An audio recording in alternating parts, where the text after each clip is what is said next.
সম্প্রতি যারা সুন্দরবন বেড়াতে গিয়েছেন তাদের বেশিরভাগ পর্যটকই দর্শন পেয়েছেন বাঘের।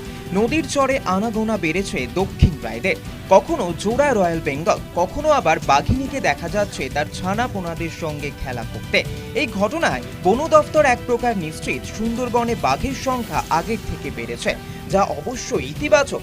বন দফতর জানাচ্ছে 2018 সালে ব্যাঘ্রশুমারিতে সুন্দরবনের বাঘের সংখ্যা ছিল 96, তারপর আর হিসেব করা হয়নি। পুনরায় 2021 সালের ডিসেম্বর মাসে অল ইন্ডিয়া টাইগার এস্টিমেশন প্রোগ্রামে সুন্দরবনের বাঘের সংখ্যা জানতে ক্যামেরা বসানোর কাজ শুরু হয় জঙ্গলে, যেই প্রক্রিয়া এখনো চলছে। গভীর জঙ্গলে ক্যামেরা বসিয়ে ইনফ্রারেড মাধ্যমে বাঘের ছবি তোলা হয়।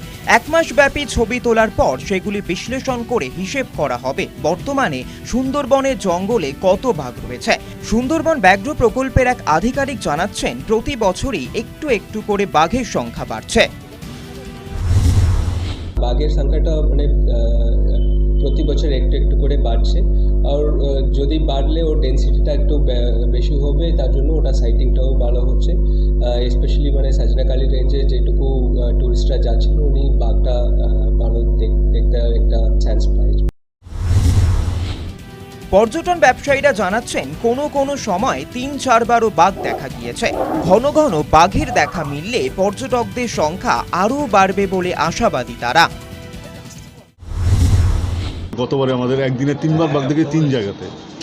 এতে আমাদের ধারণা যে বাঘের সংখ্যা বেড়েছে, এবং সবাই তো সুন্দরবনে বাঘ মেনলি বাঘ দেখতেই আসে, এবং বাঘটাই হচ্ছে 2021-2022-এ দেখছি প্রচুর পরিমাণে বাঘ দেখা গেছে, যেটা আমরা কোনোদিন এক্সপেক্ট করিনি, এবং আমরা আশাবাদী যে আগামী দিনে টুরিস্ট আরও বাড়বে এই বাঘ দেখার জন্য। সুন্দরবনে যে বাঘের সংখ্যা আগের তুলনায় অনেকখানি বেড়েছে তা এক প্রকার নিশ্চিত বন দপ্তরের আধিকারিক থেকে শুরু করে পর্যটন ব্যবসায়ীরা।